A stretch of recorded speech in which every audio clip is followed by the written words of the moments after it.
tudo na vida tem um fluxo, tem um ritmo, tem a sua estação. Então, ao longo de uma semana nós temos o período de pico, né, de exercício da nossa atividade profissional, exercício das coisas que aparecem para nós, e nós temos um ciclo de recesso, onde nós vamos nos exercitando no sentido de meditar na efetividade de tudo aquilo que nós fizemos e de tudo aquilo que nós passamos. O Senhor deixou, não estamos aqui fazendo apologia do 7º dia, mas deixou um dia para descanso, para que o homem pudesse avaliar tudo aquilo que ele faz, para que o homem pudesse refletir a respeito de tudo aquilo que ele passa.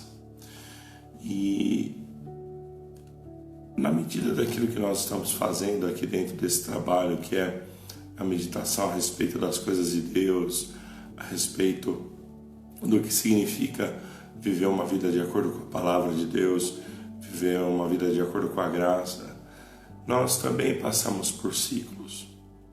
Nós passamos por ciclos de transformação e tudo na vida é vinculado a ciclos. Salomão estava bastante triste quando ele falou a respeito de haver um tempo para todas as coisas na face da terra, né? Tempo de viver, tempo de morrer, tempo de abraçar, tempo de afastar-se de abraçar. E na nossa vida nós também temos ciclos. Tem o período em que nós fazemos muitas coisas, trabalhamos muito, colocamos muito a nossa mão, e o Senhor nos dá um tempo de reflexão também, para que a gente analise todo esse trabalho, para que a gente analise tudo que a gente faz de acordo com os olhos espirituais, para entender se há em nós alguma necessidade de conversão de caminho, se há alguma necessidade de mudança. E na inspiração de hoje eu senti de falar um pouquinho sobre esses períodos de reflexo, né? Dado o caminho espiritual que nós vivemos, dada a linha espiritual que nós seguimos, nós entendemos que tudo que nós fazemos tem uma repercussão em nós. Todas as atitudes, todas as atividades que nós exercemos têm uma repercussão sobre nós, sobre o nosso corpo, sobre a nossa forma de viver. E na dicotomia entre a graça e a lei, nós percebemos isso. Paulo fala claramente a respeito da diferença entre a lei e a graça, e Cristo fala também que ele veio não para destruir a lei, mas ele veio para cumprir a lei. Só que Cristo trouxe para si mesmo um modelo de cumprimento da lei que se dava não através da amputação da sua vontade, mas sim da submissão do seu espírito a um espírito maior do que o espírito que controla a nossa carne. Quando a gente simplesmente fala da lei, não faz isso, não faz aquilo, ou faça isso, faça aquilo, como guardar o sábado, como está escrito na lei, ou como não fazer, como não matar. Quando nós tentamos controlar os nossos membros através disso, nós não conseguimos vencer, porque aquilo que está em nós é mais forte e é muito mais forte do que a nossa própria vontade. Então, o intuito de tudo isso é nós refrearmos o nosso corpo e o nosso espírito através de uma conversão que vem de dentro para fora. Isso transforma a lei de uma referência ou de uma finalidade para salvar, para ser uma referência para salvar. Está escrito também que se a nossa justiça não exceder muito a dos escribas e dos fariseus, o sacrifício de Cristo em nós é vão. Ou seja, tudo que acontece na nossa vida acontece para que nós nos projetemos em algo que nos melhora. É esse o sentido do plano de Deus na nossa vida, na nossa essência. Então, dentro dos períodos em que nós fazemos coisas e refletimos sobre essas coisas, dentro do fluxo, do ciclo que nós vivemos aqui na Terra, nós vamos ter períodos em que nós vamos parar um momento na nossa vida. E é para isso que eu queria te convidar hoje, nessa segunda-feira, para que a gente reflita um pouquinho a respeito dos nossos caminhos, daquilo que a gente tem feito de certo e de errado. Veja, não é refletir para a condenação, não é para a gente parar e falar, nossa, pequei aqui, pequei ali, errei aqui, errei ali, não. É só para a gente refletir de que maneira nós podemos aperfeiçoar a nossa vida. Porque Paulo deixou escrito que tudo me é lícito, mas nem tudo me convém. Todas as coisas eu posso fazer, mas nem todas as coisas contribuem para a vida eterna. E quando eu encontro isso, coisas que eu fiz que não contribuem para a vida eterna, coisas que eu cometi, mas que não contribuem para o meu desenvolvimento, não é para a condenação, mas é para o entendimento de que aquilo que eu penso, aquilo que eu exerço, aquilo que eu vivo, não está manifestando nas obras o fruto esperado de Deus. Então, qual é a saída para isso tudo?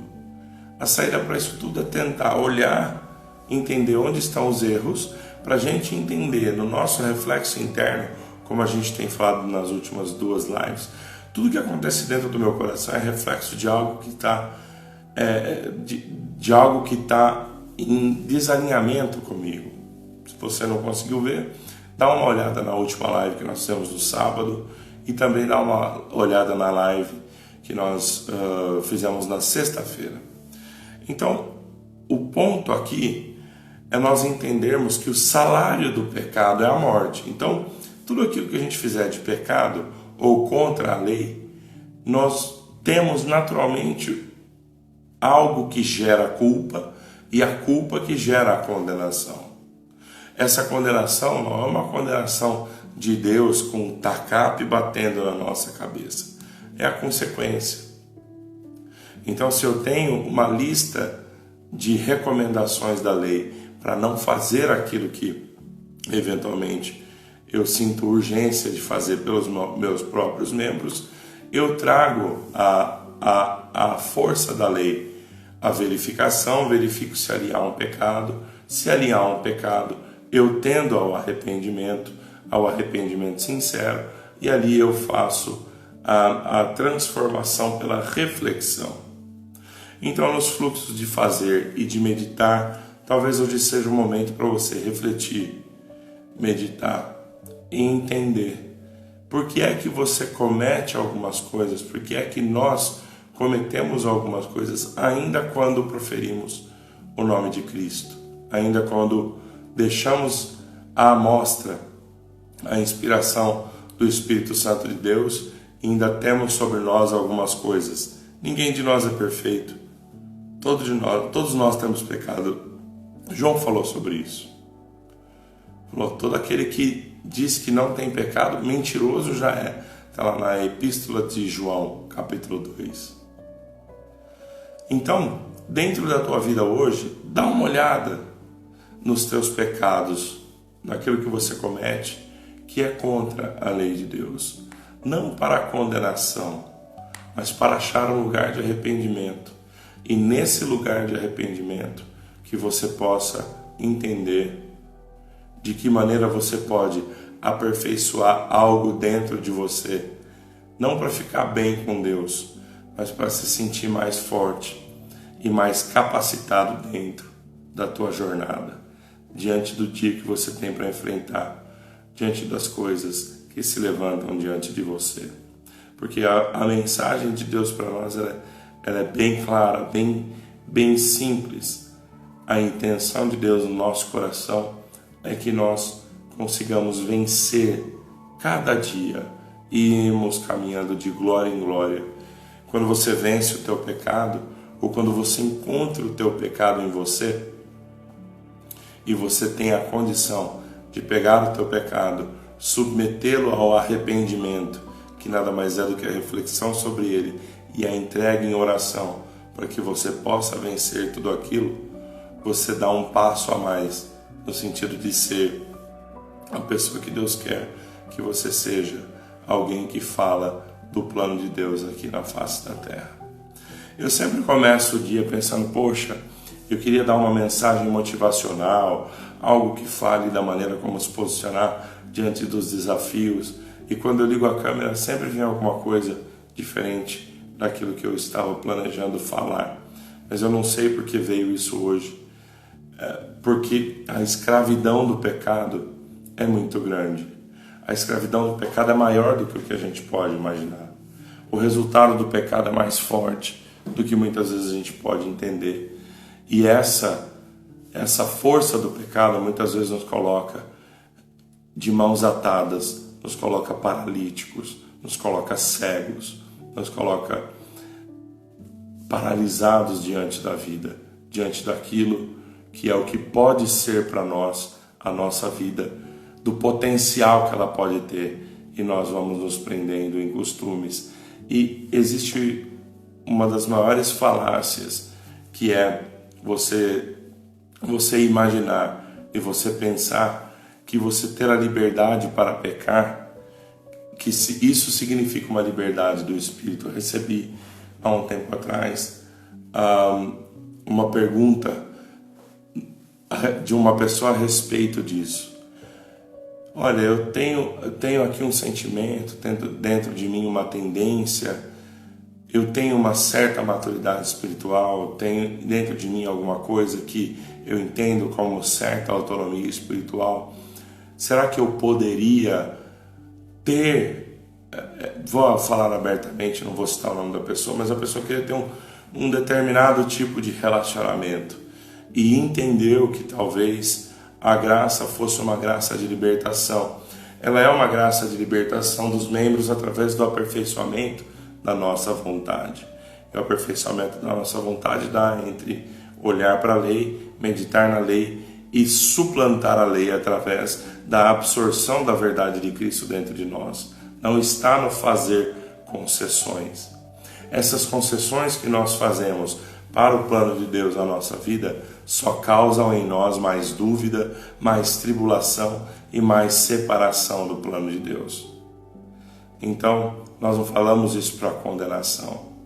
Nós falamos isso simplesmente para que haja em nós o sentimento, a busca e a vontade de entender algo que vai nos transformar em pessoas melhores e vai nos libertar de prisões. A palavra de Deus é muito clara com relação à parte de relacionamentos, aquilo que nós podemos, aquilo que nós não podemos fazer, quem nós podemos tomar em casamento, em quem e quem nós não deveríamos pensar em tomar em casamento. Por exemplo, outra coisa nos relacionamentos de trabalho, em tomar aquilo que não é nosso. Nós temos uma linha e a lei veio para isso, para nos apontar e nos dizer qual é o caminho certo a seguir. E toda vez que nós tentamos torcer essa verdade através da nossa interpretação a respeito do que é a liberalidade da lei, nós nos lançamos num abismo que nos prende, que não nos deixa entender que a liberdade está na purificação dos nossos corações para que os nossos membros fiquem livres e não simplesmente na alforria dada aos nossos membros para que nós façamos aquilo que a nossa carne quer. Vamos em frente, abençoa o seu trabalho, abençoa os seus pais, abençoa a casa que você mora, abençoa o transporte que você vai tomar para chegar no seu trabalho, seja ele seu, seja ele um transporte público. Abençoa a tua vida, lança a luz de Deus sobre os teus caminhos, a luz do amor, a luz da tranquilidade, e o Espírito Santo de Deus vai te ajudar e vai trazer para você uma compreensão de vida muito maior, muito melhor, vai te fazer andar por caminhos desconhecidos, mas caminhos de paz, e o nome de Deus vai continuar sendo glorificado pela força que Ele coloca dentro dos teus membros.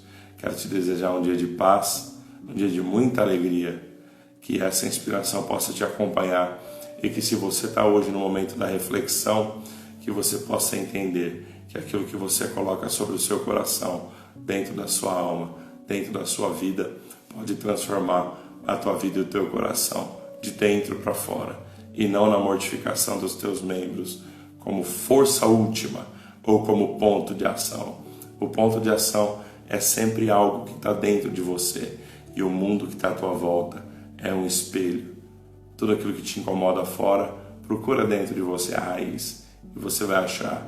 E aos poucos você vai criar um mundo de graça e um mundo de paz. Lembra de uma coisa, para a gente encerrar.